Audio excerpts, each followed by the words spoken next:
मधुबन में मुरलिया बाजे, शिव परमात्माए नमः कहा जाता है, श्री कृष्ण देवताए नम कहा जाता है। श्री कृष्ण का प्राचीन ग्रंथों में गायन वर्णन है। भक्ति मार्ग में श्री कृष्ण को ज्ञान और प्रेम का अवतार कहा गया है। उनके अद्भुत, रोचक और ज्ञान योग के कार्यों के बारे में वर्णन मिलता है। उनके जीवन में विशेष रूप से दो अलंकारों का वर्णन मिलता है, मुरली और स्वदर्शन चक्र। श्री कृष्ण के हाथ में मुरली सुशोभित है, ऐसा दर्शाया जाता है। उनके होठों पर भी मुरली दिखाई गई है। उनको मुरली बजाते हुए भी दिखाया गया है। ऐसा वर्णन है कि श्री कृष्ण की मुरली मधुबन में बजती थी।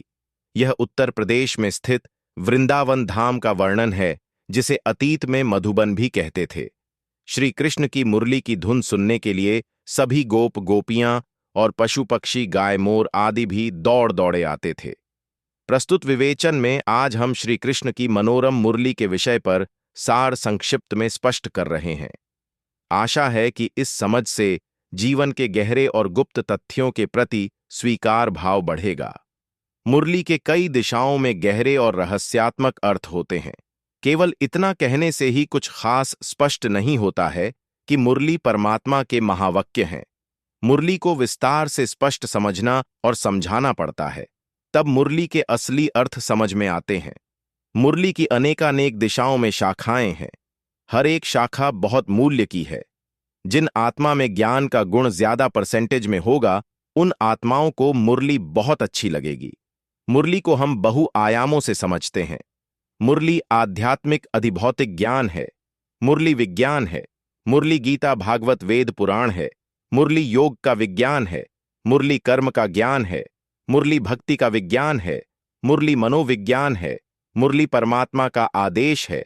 मुरली परमात्मा का निर्देश और संदेश है। मुरली जीवन का विज्ञान है। मुरली भोजन है। मुरली व्यवहारिक ज्ञान और कर्मयोग का विज्ञान है।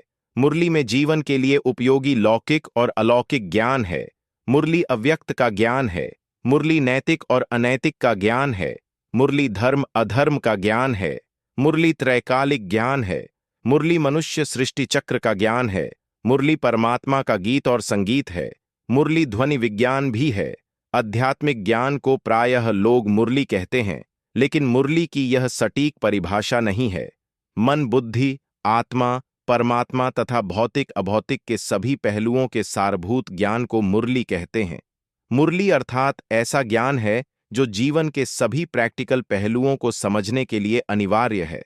मुरली वे महावाक्य हैं जिनको परम स्थिति की परम ऊंचाई से परम चैतन्य शक्ति परमात्मा ने उच्चारित किया है।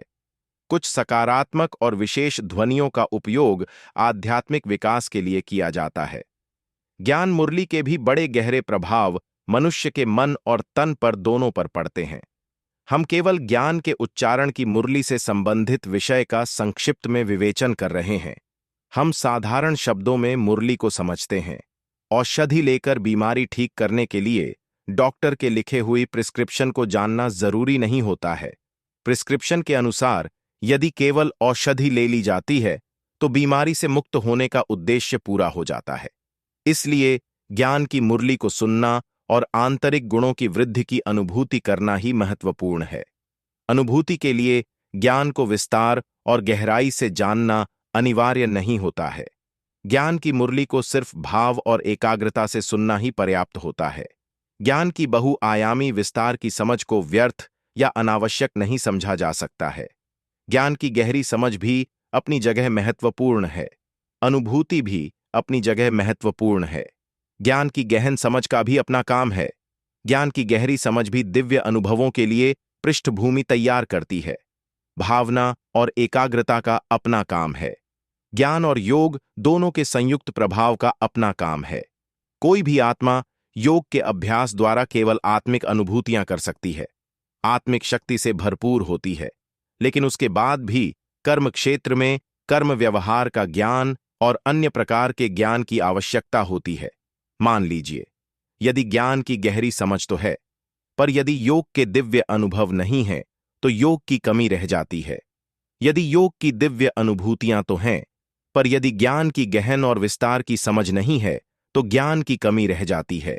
इसलिए ज्ञान की समझ और योग की अनुभूतियों की अपने अपने प्रकार की अनिवार्यताएं होती हैं। कोई भी व्यक्ति सर्वगुण संपन्न सर्वांगीण नहीं होता है, फिर भी जीवन में आनंद के अनुभव में जिया जा सकता है। मुरलीधर परमात्मा की अंतर्दृष्टि कहती हुई कि जीवन में अनेक विषम परिस्थितियों को भी ज्ञानपूर्वक मैनेज करते हुए जीवन को भी मुरली की तरह संगीतमय बनाया जा सकता है।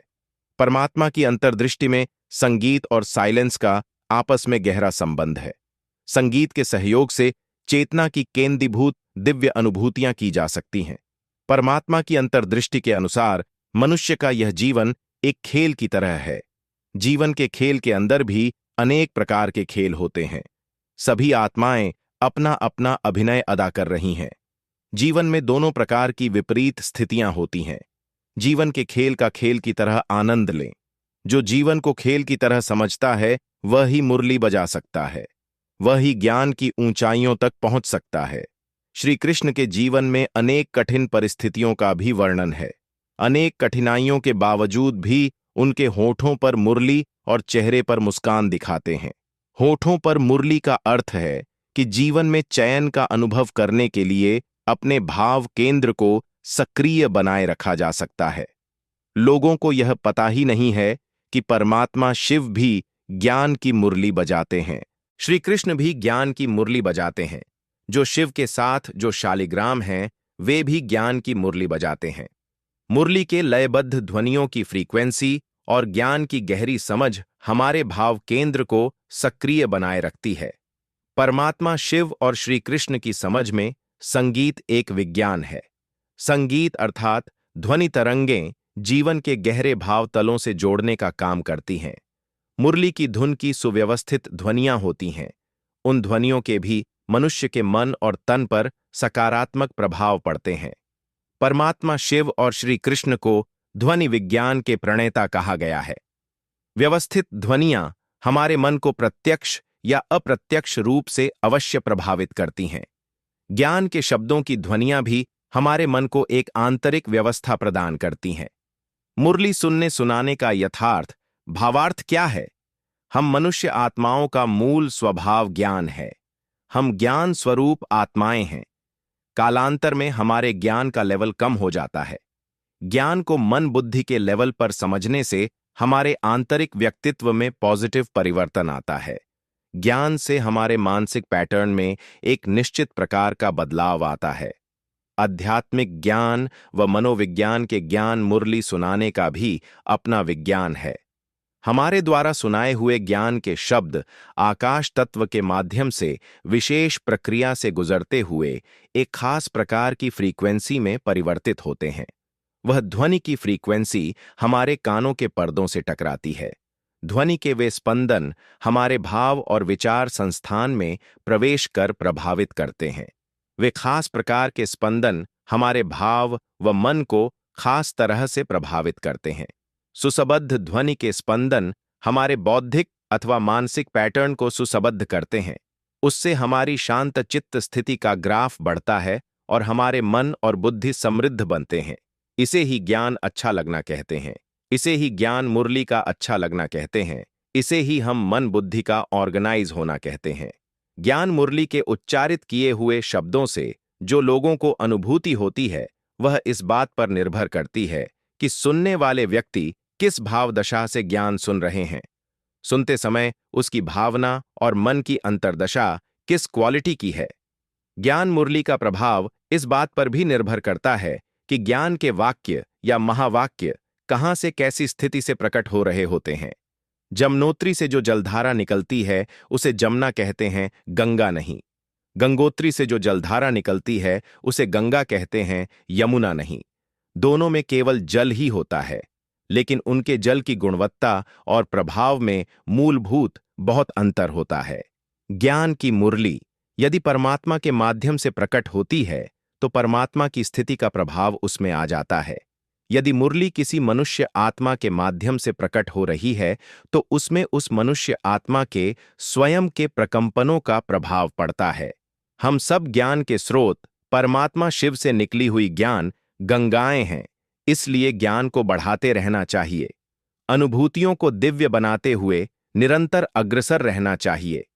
हम आत्मा के गुणों की पराकाष्ठा तक पहुंचें, हमारी आंतरिक विचार व्यवस्था भी श्रेष्ठ हो और आध्यात्मिक स्थिति के अनुभव भी श्रेष्ठ हों। जिस भी प्रकार का सुव्यवस्थित ज्ञान हमारे अवचेतन, अचेतन या चेतन मन का हिस्सा बन जाता है, ठीक उसी प्रकार का हमारा व्यक्तित्व बन जाता है।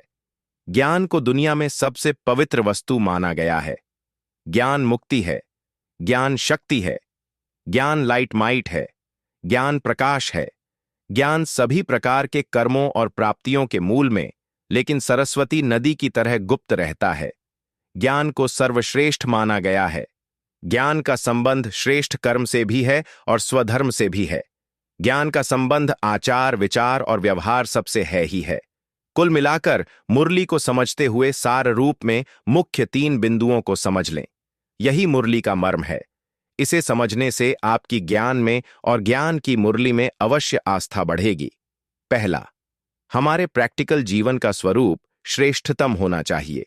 हमारे प्रैक्टिकल जीवन में सुदृढ़, पॉजिटिव व श्रेष्ठ विचार अनिवार्य हैं। हमारी अंत प्रज्ञा को सक्रिय रखना जरूरी है। मुरली का श्रवण या अध्ययन यह काम बखूबी करता है। दूसरा, हमें अपने अभौतिक अस्तित्व का जरूर ज्ञान होना चाहिए। अभौतिक विज्ञान की समझ और परमात्मा के साथ बुद्धि योग से हमारी आत्मिक शक्ति और मनोबल बढ़ता है। मुरली यह काम बड़ी खूबसूरती से करती है। तीसरा, ध्वनि अर्थात संगीत का उपयोग और प्रयोग से अपने आत्मिक केंद्र से संतुलित रूप से जुड़े रहना जरूरी है। अपने भाव केंद्र को सक्रिय रखना जरूरी है। बेशक मुरली यह काम भी रोचक ढंग से करती है। उपरोक्त संक्षिप्त विश्लेषण व्याख्या से ज्ञान की मुरली के विषय की सार्थकता, अर्थवत्ता और मूल्य को यथार्थ रूप से समझा जा सकता है।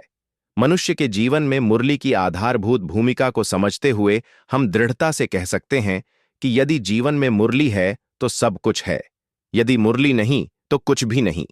इसका अर्थ हुआ कि यदि ज्ञान है तो सब कुछ है, ज्ञान नहीं तो कुछ भी नहीं।